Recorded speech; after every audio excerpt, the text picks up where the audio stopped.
Hello friends, welcome to Purvanil education. આજે આપણે your versus you are બંને વચ્ચેનો તફાવત સમજીશું.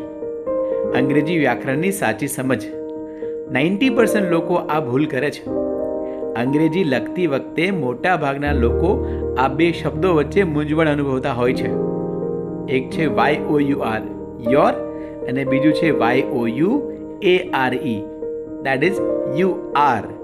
બંનેનું ઉચ્ચારણ સરખું થાય છે યોર. જ્યારે યુ આરને ટૂંકમાં લખવામાં આવે ત્યારે યોર એનો ઉચ્ચાર થાય છે. જ્યારે YOUR માલિકી દર્શાવે છે. વોટ ઇટ સેઝ કે જ્યારે કોઈ વસ્તુ તમારી હોય ત્યારે યોરનો ઉપયોગ થાય છે. Your bag is here.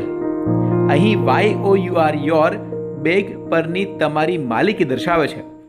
જ્યારે YOU પ્લસ ARE એટલે યોર યુ આર, આ યુ આરનું ટૂંકું રૂપ છે યોર, જે વ્યક્તિની સ્થિતિ દર્શાવે છે.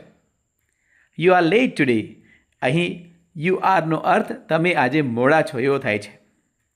Hope you understand. Stay tune for such a wonderful updates by Purvanil education.